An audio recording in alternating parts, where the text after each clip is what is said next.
네, 6.3 지방선거 판세와 전국 이슈 짚어보는 시간 가져보겠습니다. 이 시간 최창결 용인대 특임교수, 김철현 경일대 특임교수 두 분과 함께하겠습니다. 어서 오십시오. 안녕하세요. 네. 자, 선거운동 공식 이틀째가 어제였습니다. 이제 오늘이 3일째인데 여야가 치열한 선거전을 지금 펼치고 있는 와중에 좀 그 지역들을 보면은 격전지 누비면서 당에서는 화력 지원에 나서고 있는데요. 지금 민주당 충청도와 강원도였고 국민의힘은 경기도와 영당권 돌면서 승부처 혹은 험지를 공략하는 모습을 보였습니다. 지금 이 같은 어떤 지원 유세들 어떻게 보고 계신지 먼저. 뭐 양당 듣겠습니다. 후보들 뭐 지방선거도 있고 이제 재보궐선거가 또 14곳 있잖아요. 예. 그러니까 모든 지역을 이제 다니는 거예요. 근데 특히 이제 충청 같은 경우도 뭐 이제 충청은 이제 뭐 전체 선거 판세 바로미터다 이런 얘기를 많이 하고 아닌 게 아니라 충청의 결과하고 지방선거건 대선이건 총선이건 제가 알기에는 엇나간 적이 한 번도 없어요. 틀린 적이 없었거든요. 특히 강원도 같은 경우는 좀 이제 이게 전체적으로 판세는 민주당이 유리한 것 같긴 한데 선거전이 이제 가열되고 중반 접어들고 이제 선거 기간에 돌입한 거 아니에요? 그저께부터 사흘째인데 접점 지역이 점점 늘어나는 것 같아요. 아예 선거 아주 본격화되기 전에는 워낙 그 이른바 내란 프레임이라는 게 선거 전반에 관통하기 때문에 민주당이 완전히 기울어진 운동장에서 우위에 서서 출발한 건 사실이에요. 그건 부인할 수 없는 것이고 여러 가지 수치가 이 말을 해주는 건데 일단 선거에 돌입하면서 지금 프레임이라는 게 여러 가지 이슈가 나오고 또 변수도 나오고 뭐 설화도 나오고 또 뭐 의혹도 나오기 때문에 여야 뭐 할 거 없이 이러다 보니까 접전 지역이 좀 늘어난 양상이다 이런 상황이고 국민의힘도 마찬가지. 경기도 같은 경우도 국민의힘으로서는 좀 이제 아무래도 불리한 상황에서 출발했어요. 근데 뭐 이제 상황을 봐야 되는 것이고 선거가 이제 사흘 됐으니까 얼마 남았나요? 한 13일 남았나요? 6월 3일이니까. 네, 11일 정도 이제 10일 남았죠. 남았습니다. 13일에서 시작한 거니까 이틀 지났으니까 11일 남았는데 이 11일이 결코 짧은 시간이 아니에요. 선거 때 10일이라는 건 뭐 결코 아주 짧은 시간이 아니기 때문에 또 어떤 면에서 나올지 모르죠. 그러니까 지금 양당이 다 이제 전국을 다니면서 하겠죠. 그런 관점에서 봐야 될 것 같습니다. 네. 알겠습니다. 자, 지금 좀 이제 서울 같은 경우 그리고 대구, 부산 영남권 이런 곳에 대해서 당초 이제 민주당이 좀 압승을 예견했다가도 위기론에 대한 이야기도 좀 나오는 것 같더라고요. 국민의힘은 지금 이제 보수 재결집으로 좀 판을 흔들어 보겠다, 뒤집어 보겠다 이런 의지도 보이는데 당의 전략들을 보면은 유능한 원팀 민주당 그리고 내로남부 정부 여당을 좀 심판하겠다 이런 어떤 전략들에 대해서는 어떻게 평가하십니까? 일단은 보면 선거 전에는 보면 선거전이 시작되기 전에는 그냥 민주당에서 일방적으로 이길 걸로 생각이 됐거든요. 예. 그래서 싱겁게 아마 지방선거가 끝날 줄 알았는데 최근에 이제 나오는 여론조사를 보면 접전 지역이나 박빙 지역이 조금 늘어나고 있는 건 맞는 거거든요. 다만 같은 기간에 실시된 여론조사인데도 불구하고 여론조사 기간별로 워낙 지금 결과가 상이하게 나와가지고 딱 어느 게 딱 맞다라고 할 수는 없지만 적어도 지금 보면은 조금 국민의힘 쪽에서 그러니까 보수 정당인 국민의힘에서 보면은 조금 해볼만하다는 분위기 좀 생긴 것 같거든요. 그 선거 초반만 해도 민주당에서 내선 그 뭐 내란 프레임이라든가 또는 당내 분열 때문에 이대로 가면 그대로 진다고 하는 어떤 패배감에 조금 쩔어 있었는 부분이 있는데 최근에 나름대로 뭐 서울이나 경기 뭐 이 경기 그리고 뭐 인천 그리고 뭐 대구 이런 데서 나름대로 아마 접전 지역에 되면서 나름대로 해볼 만하다는 그런 부분들은 아마 보수가 결집할 수 있는 그런 상황을 좀 만들어주고 있는 것 같고요. 가장 큰 원인은 보면 정권 견제론이 좀 나오기 시작한 부분이 있는 거거든요. 네. 그래도 뭐 행정부 권력도 민주당이, 입법 권력도 민주당이 있는데 지방 권력마저도 민주당에 가져가는 것은 좀 심하지 않느냐 하는 이런 정권 견제론이 나오고 있는 것 같고요.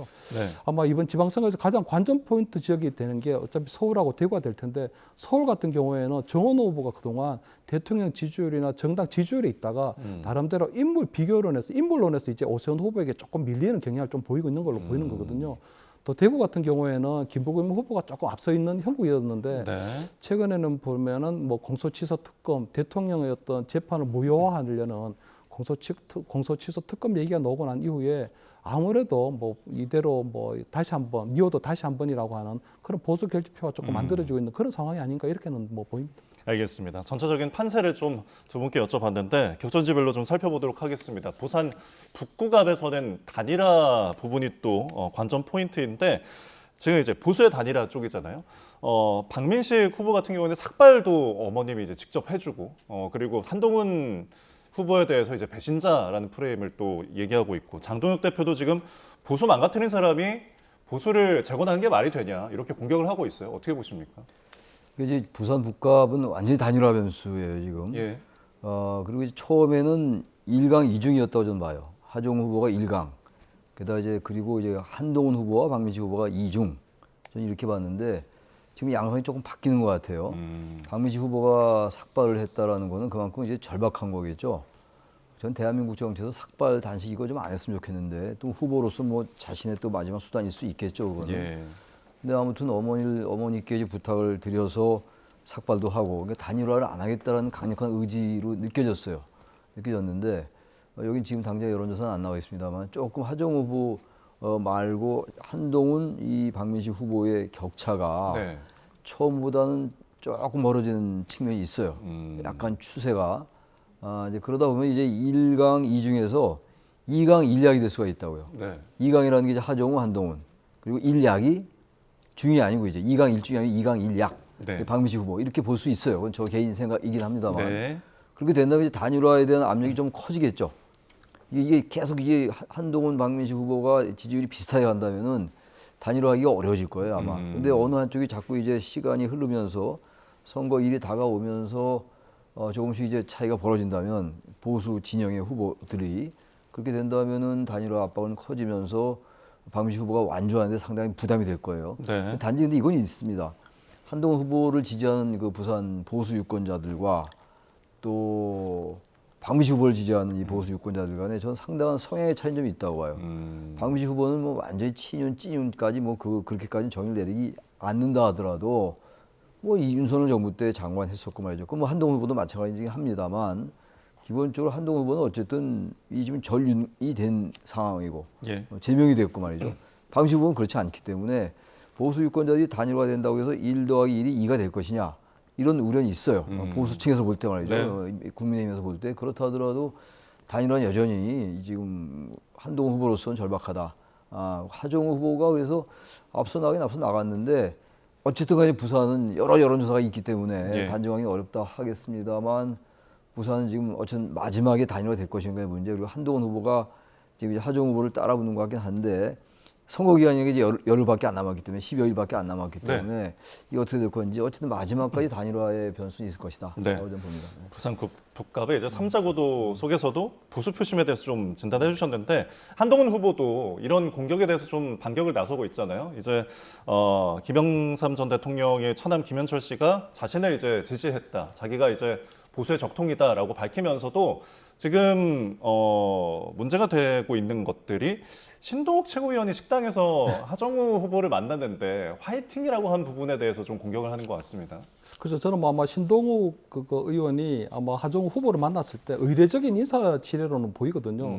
보통 이제 상대방 후보를 만났을 때 화이팅 이렇게 얘기하는 것들은 조금 기본적인 건데 만약 그것이 진심으로 하정우 후보를 응원하는 거였다면 옆에 같이 있었던 박민식 후보가 거기에 대해서 분노하고 굉장히 강하게 항의했을 가능성이 높거든요. 예. 근데도 불구하고 박민식 후보조차도 그 화이팅에 동조를 한 걸 보면 그냥 신동욱 의원이 그냥 하정우 후보에게 보내는 덕담 정도의 인사가 아니었던 이런 생각을 하고 다만 그 한동훈 후보 쪽에서 볼 때는 이 문제를 좀 예민하게 받아들일 수밖에 없는 것이 네. 그동안 장동혁 대표를 비롯한 당권파에서 계속적으로 얘기하는 부분들이 부산 북갑에서의 선거는 박민식 후보를 당선시키는 것이 목적이 아니고 한동훈 후보를 낙선시키는 것이 목적이라고 얘기한 부분이 있거든요. 그렇기 때문에 아마 신동우 의원 같은 경우에도 장동혁 당권파의 일원이기 때문에 거기 와서 결국은 하정우 후보를 돕기 위한 그런 것들을 하려고 하는 것이 아니냐 그런 부분들에 있어서 저는 아마 한동훈 후보 측에서 굉장히 조금 예민하게 반응하고 있는 것 같고요. 예. 방금 이제 교수님께서는 단일화의 변수가 좀 남아 있다고 보지만 저는 이제 박민식 후보와 한동훈 후보 이제 단일화는 완전 산통이 깨졌다고 보이거든요. 예. 얘기하신 것처럼 고령의 어머니가 박민식 후보의 어떤 삭발을 직접 주도를 했고 또 박민식 후보 같은 경우는 해당 지역에서 4번 출마해서 2번은 당선됐는데 그 이후에 그 지역을 떠났기 때문에 이번 선거에 나서면서 정치 철새다, 배신자다 하는 이런 얘기를 듣고 있는 상황인데 만약에 한동훈 후보하고 잘못해서 단일화를 했다가 본인이 후보가 되지 못했을 경우 네. 아마 박민식 후보 같은 경우는 그 지역에서의 어떤 이제 정치 생명이 사실 끝난다고 생각할 수도 있거든요. 그런 정치적 위기감이 있기 때문에 박민식 후보는 나름대로 어떻게든지 이 부산에서의 정치 생명을 좀 이어가겠다는 걸로 보이고 한동훈 후보 같은 경우에도 조금 정치 공학적인 단일화는 안 한다고 했었거든요. 본인이 지금 내세우고 있는 화두가 장동혁 심판인데 박민식 후보 같은 경우는 장동혁의 아바타거든요. 예. 그런데도 불구하고 장동혁 심판을 한다고 하면서 장동혁 아바타 후보하고 단일화를 하는 것들이 과연 단일화를 했을 경우에 그 정도의 어떤 시너지가 나올 것이냐. 이런 부분에 있어서는 이제는 단일화는 조금 물 건너갔다고 보고 다음 주가 되면 어차피 사전투표가 시작되기 때문에 예. 이제 물리적 시간도 좀 부족하거든요. 네. 다만 이제 한동훈 후보가 최근에 여론조사 흐름에서 보면 박민식 후보하고 약간 격차를 조금 벌리고 있는 상황처럼 보이기 때문에 그렇다면 양강 구도가 좀 만들어지고 박민식 후보에 대한 어떤 사표 심리가 작용된다면 결국 마지막 경우에는 한동훈 후보 대 어떤 하정우 후보 간의 어떤 양강 구도로 어떤 이 흐름이 조금 흘러가지는 않을까 이렇게 뭐 전망을 합니다. 네, 두 분께서 2강 1약에 대한 구도에 대해서 좀 설명해 주셨는데, 그러니까 이렇게 보수 진영이 난타전을 벌이고 있는 사이에 민주당의 이제 하정우 후보 같은 경우에는 주식 파킹 그리고 이해충돌 논란이나 악재를 만났는데 하 후보는 이게 깔끔하게 이미 끝난 사안이다, 처리된 사안이다라고 이제 밝혔어요. 이 부분은 좀 어떻게 보셨습니까? 그 쟁점이 지금 두 개 아니에요. 지금 말씀하신 것처럼 네. 이해 충돌의 소지가 있다라는 거 아니에요. 그 업스타트 회사가 작년도 8월에 정부 사업에 참여하게 됐고 하정우 후보는 이제 AI 속에 들어온 게 작년 6월이었어요. 지난해 6월이었기 때문에 뭔가 그 관련된 거 아니냐 이렇게 보고 있는 거고 야당이 그렇게 주장하고 있는 거예요. 네. 의혹을 제기하고 있는 거고 지금 이제 하정우 후보에게는 전혀 이 AI 수석과 이 과학기술정보통신부가 하는 일이었기 때문에 전혀 연관이 없다라고 얘기하고 있는 거거든요. 주식 파킹 문제는 마찬가지. 주식 파킹이라는 게 이른바 차명 보유인데 네. 그 주주가 이제 주식이 이제 4,444주를 이제 100원에 이제 매각했다는 건데 하정우 후보의 주장은 매각이 아니라 반환한 거다 그냥. 매각이 되면 이제 나중에 자기가 다시 가져올 수 있기 때문에 그야말로 주식이 머무는 주식 파킹이라는 얘기거든요. 그게 아니라고 얘기하고 있어요. 근데 이게 구조가 이렇게 좀 약간 복잡해요. 생각보다. 네. 그래서 이게 선거에서 이른바 그 네거티브라는 게 결정적으로 어떤 그 선거의 승패를 가르려면 말이죠. 좌우하려면 네. 상당히 단순해야 돼요. 아, 단순하고 아주 딱 머리에 들어와야 되는데 과거에 이회창 후보 뭐 진짜 오래된 얘기입니다만 병역 비리 같은 거, 네. 아들의 병역 관련된 거 이런 것들 아주 단순해요. 음. 그게 사실이건 아니고 나중에 사실이 아닌 걸로 밝혀지긴 했습니다만 근데 이거는 굉장히 서로의 주장이 엇갈리기 때문에 네. 저는 이 부분이 결정적으로 하정우 후보에게 불리하게 작용하지 않을 수도 있다. 근데 이제 마지막 토론회가 있잖아요, 지금. 예. 토론회 때 아마 지금 이제 그 상대방 후보들, 그 이제 한동훈 후보나 박민식 후보 뭐 단일화가 안 된다면은 아마 집요하게 이 문제를 얘기할 거예요. 근데 이제 하정우 후보 측에서는 정리가 됐다고 얘기하는데 네. 상대는 계속 이제 다른 의혹을 제기하고 있기 때문에 여기서 분명하게 하다 보면 계약서를 보여준다든지 네. 베스팅 계약서라는 게 있다는 거 아니에요? 그 이제 잔여 기간에 따라서 계산해서 100원 했다 이런 얘기인데 그걸 보여주든지 해서 아예 깔끔하게 정리는 확실한데 아무튼 마지막까지 이거는 이제 의혹으로 계속 남을 텐데 예. 이게 선거를 가르는 핵심 쟁점축이 될 것인가 그건 좀 제한적이지 않을까 이런 네. 생각이 좀 듭니다. 예. 그러니까 사실관계를 좀 따지기 어려운 문제에 대해서 과연 선거의 영향력이 얼마나 있을까? 그러니까 어떻게 사실관계를 따지기 힘들고 서로 간의 주장이 좀 다르기 때문에 예. 그렇기 때문에 저는 토론회가 좀 필요하다고 보이거든요. 결국은 하정우 후보가 토론회를 피한다는 것 자체가 예. 이게 좀 범인적인 성격이 있는 것이 아닌가 좀 생각이 들고요.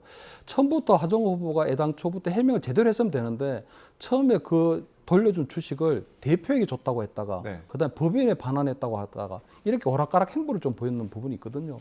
원래 그 회사에 반환했다고 한 4천여 주를 지금 우선주로 따지면 한 주에 한 30만 원 정도가 되거든요. 그렇다면 예. 12억 정도의 차익이 나오는 거고요. 보통주로 했을 경우는 한 7만 원 정도 되니까 이게 한 3억 원 정도의 차익이 나오는 부분이 있거든요. 하지만 그 부분을 바로 실현하지 않고 지금 그대로 반환을 했기 때문에 그렇기 때문에 그런 걸 보고 우리가 주식 파킹이라고 하는 부분이 네. 있거든요. 예를 들어 본인이 AI 수석으로 갈 때 그 주식을 맡겨놨다가 AI 수석이 끝나고 난 다음에 다시 그 기업에 돌아가고 그 기업에서 의무 기한을 채우게 되면 그만큼의 주식을 다시 돌려받게 되는 거거든요. 네. 그런 것들을 보고 우리가 통상적으로 주식을 파킹했다고 하는 부분이 있기 때문에 지금 하정우 후보는 본인은 반환했기 때문에 아무런 문제가 없다고 하지만 그 부분이 돌려준 것이 아니고 지금 잠시 맡겨놨을 뿐이다. 그렇다면 결론 AI 수습 끝나고 나면 돌아갔을 때 또는 이번에 국회의원 후보로 나갔는데 국회의원에 떨어지게 되면 그 기업이 돌아가게 되면 그 주식을 돌려받을 거잖아요. 예. 그럼 이게 파킹이 되는 거죠. 그렇기 때문에 그러한 부분에 있어 조금 명쾌하게 좀 해명이 필요하다. 그렇기 때문에 지금 하정우 후보 같은 경우는 계속적으로 토론을 피하고 있거든요. 네. 선거에서 주최하는 토론을 딱 한 번만 하겠다는 건데 예. 그때도 선거 투표 임박해서 하기 때문에 예를 들면 그것도 또 피할 가능성도 높아요. 왜냐하면 가태료만 물면 되거든요. 네. 그렇게 되면 결국은 북구의 유권자들이 제대로 된 이 정보를 없이 후보자에 대한 검증 기회조차도 없는 가운데 투표할 가능성이 높기 때문에 굉장히 지금 하정 후보가 약간 비겁한 그런 네. 행보를 하고 있다 이렇게 말씀드릴 수밖에 없는 거죠. 알겠습니다. 이 부분에 대해서는 앞으로도 계속해서 좀 네거티브 공방이 일어날 것으로 보이는데요. 이번에는 수도권 격정지 중 한 곳이죠. 평택을 부분을 좀 짚어보겠습니다.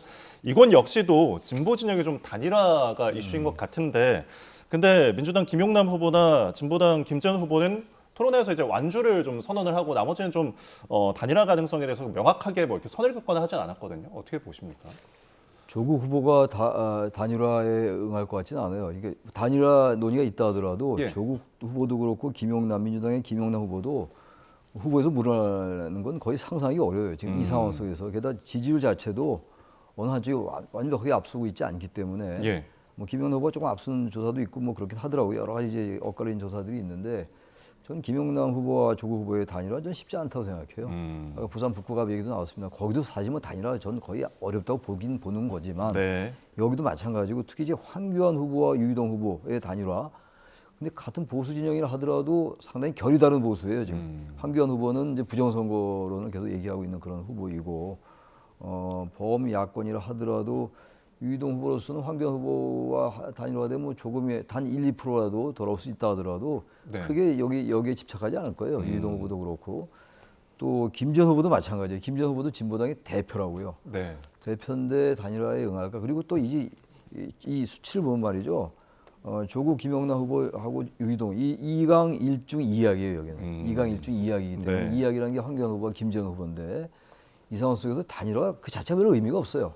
어떤 그 합쳐져 가지고 그 판세를 뒤집을 정도의 그런 정도의 전망과 수치가 나와야 되는데 네. 적어도 지금 이 상황 속에서는 단일화를 통해서 얻을 수 있는 득이 별로 없을 것 같아요. 좀 앞서간 후보 입장에서 볼 때. 그래서 예. 여기도 아마 전 그대로 다자구도로 치러질 가능성이 높고 단일화가 되더라도 선거에 완전히 승패를 엎을 수 있는 바꿀 수 있는 그 정도의 파괴력이 있을까? 거기에 대해서는 대단히 회의적이다 그렇게 생각합니다. 알겠습니다. 자, 그리고 이제 어제 토론회에 이제 여러 이슈들이 있었지만 평택과 여의도를 매일 출퇴근하는 것에 대한 질문에서 조국 후보만 그것은 좀 어렵다라고 이제 X를 들었는데 지금 유희동 후보는 10년 동안 평택을 오갔다 새벽에 와서 뭐 새벽에 나갔다라고 하는 거예요.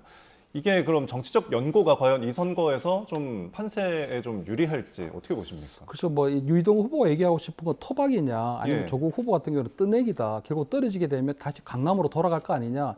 본인은 이제 조국 후보가 결국 강남 좌파 출신이다 이런 얘기를 하고 싶어하는 것 같은데 평택 같은 경우는 지금 외지인들이 많이 들어와 있는 상황이거든요. 그렇기 때문에 굳이 유희동 후보 얘기하는 토박이론이 바로 맥혀질 건 아닐 것 같은데 다만 어제 저는 토론에 좀 중요하게 봤던 게 보면 네. 유희동 후보하고 황교안 후보의 막판 단일화 가능성이 좀 생겼다는 거거든요. 그때까지는 서로가 일단 단일화가 없다고 했는데 어제 두 사람 다가 함께 단일화에 대해서 오라고 했던 부분을 보면 저는 나름대로 황교안 후보도 과거에 또 새누리당의 뭐 미래통합당의 대표를 했었기 때문에 나름대로 이제 물밑에서 교감 정도는 이루어질 수 있겠다. 다만 일찍 하게 되면 또 조국 후보하고 김용남 후보의 어떤 단일화도 같이 병행이 될 가능성이 높기 때문에 저는 아마 사전 투표 전날 전격적으로 황교안 후보하고 유희동 후보 사이에 단일화 이루어질 가능성도 좀 배척하기는 좀 힘들게 됐다 이런 생각이 좀 들고요.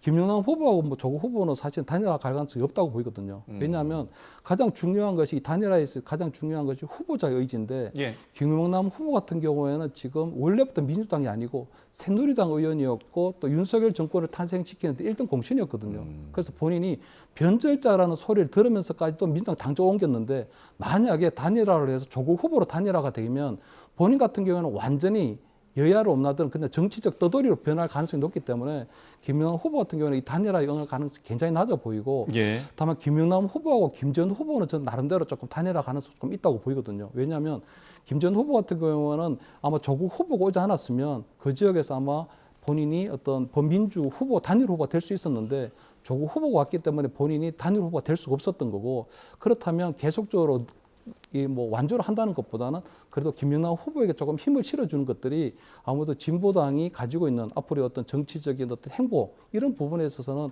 그런 차원에서 판단도 하지 않을까. 그렇기 때문에 황교안과 유희동의 어떤 사전 투표 전날 전격적인 단일화 가능성 그리고 이 김용남 후보와 김전 후보 간의 어떤 단일화 가능성 이런 여지는 앞으로 계속 좀 더 커지고 있는 상황이 아닌가 저는 이렇게 뭐 전망을 합니다. 알겠습니다.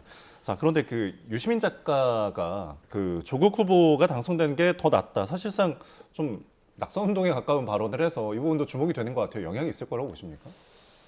글쎄 뭐 유시민 작가가 이제 참전을 한 걸로 보여요. 선거 이제 열흘밖에 안 남은 상황에서 김용남 후보는 더불어민주당 후보란 말이에요. 민주당 후보고 조국 후보는 뭐 얼마 전까지 시간이 좀 됐습니다만 민주당과의 합당 그 시도가 있었잖아요. 예. 무산됐는데 그때 나왔던 얘기가 이제 이 정청래 대표, 그다음에 유시민 작가, 조국 현재 후보 이쪽이 하나의 진영이다. 이른바 이제 친청 진영.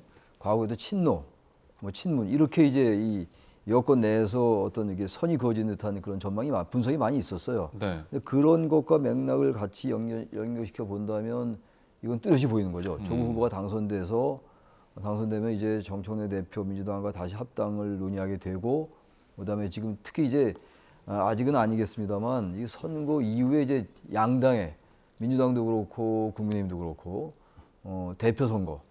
지금 정청래 대표와 장동혁 대표의 네. 지도부가 유될 것이냐 문제. 이게 선거 승패와 많이 관련되겠죠. 선거 승패도 승패입니다만 어떤 걸 승리로 이제 정의를 내리느냐. 원래 15대 1의 전망이 많았는데 그건 좀 아닌 것 같기 보이기도 하고 말이죠. 예. 그래서 이제 그런 것들을 주장할 텐데 서로 이제 각 당의 계파별로 승리에 대한 해석이 다를 거예요 아마. 승리에 네. 대한 평가가 다를 텐데 그것과 관련시켜서 지금 이렇게 보는 거는 유시민 작가 어떤 조국 후보의 편을 드는 거잖아요. 이건 아주 명백하게 들은 거예요. 아까 낙선운동이라는 말씀도 하셨는데. 근데 이건 보기에 따라서는 김용남 후보가 민주당 후보인데 유시민 작가는 어쨌든 범여권인데 말이죠. 이게 나름대로 그래서 그거의 연장이라고 좀 봐요. 그 이후에 이제 이 지방선거 이후에 민주당의 그 당 대표 선거와 관련된 게 네. 아닌가 이런 생각이 좀 듭니다. 예. 알겠습니다.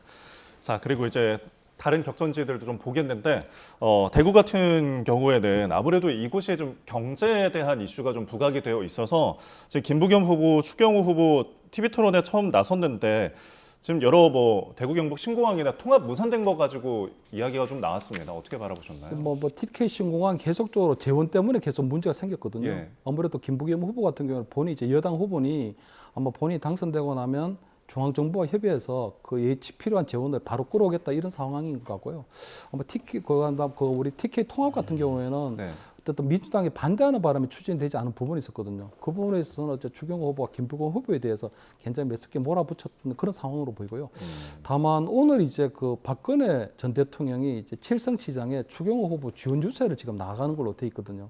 그렇기 때문에 사실은 박근혜 전 대통령 같은 경우 그동안 어떤 정치 행보는 굉장히 조금 자제해 왔는데 네. 이렇게 직접적으로 선거 유세에 나가는 건 좀 처음이거든요. 그래서 아마 저는 그 부분에 조금 유심히 관찰이 되는데 아마 그건 보면 박근혜 정부 때 이 추경호 의원이 그때는 경제 관료였는데 시체말로 그렇게 잘 나가는 관료는 아니었거든요. 하지만 박근혜 전 대통령이 탄핵이 되고 달성군의 사저로 돌아왔을 때 그 지역의 지역구 국회의원이 추경호였거든요. 그렇기 때문에 아마 추경호 의원이 음량으로 아마 박근혜 전 대통령을 많이 도와준 부분이 있고 아마 박근혜 전 대통령 입장에서는 이번에 어렵게 이제 경선을 통과하고 후보가 됐는데 예. 김부겸 후보하고 박빙의 어떤 피말리는 접전을 벌이고 있으니 계속적으로 내미는 그 SOS 도와달라고 하는 그 SOS를 외면할 수는 없었을 걸로 보이거든요. 아마 그런 인간적 도리 차원에서 일단 나서는 걸로 보이는데 네.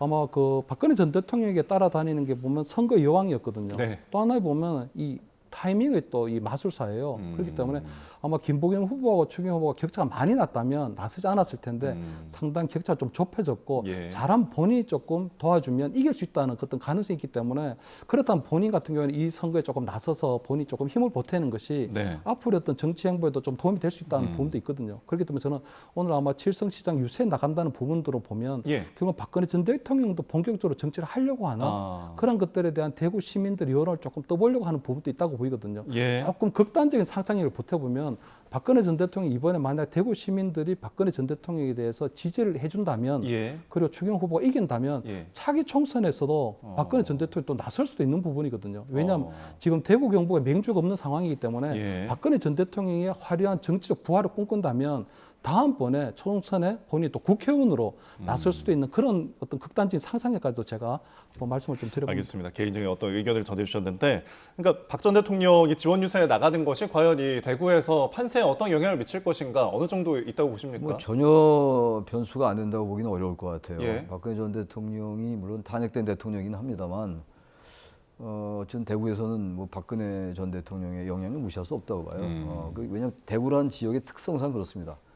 대구가 이번에 특히 이제 선거 전에는 김부겸 후보가 이길 거라는 전망이 거의 대부분이었어요, 사실은. 거의 예. 지배적이었는데 지금 그렇게만 전망이 좀 어려운 상황이에요. 아까 김 교수님도 상당히 접전적이다. 저도 그렇게 동의해요. 예. 추경 후보가 여기 뭐 당장 여론조사 그래픽은 나오지 않았습니다만 여러 조사 보면 상당히 뭐 따라가는 건 보여요. 이게 여론조사라는 게 수치 자체보다도 조사가 많이 나오잖아요. 네.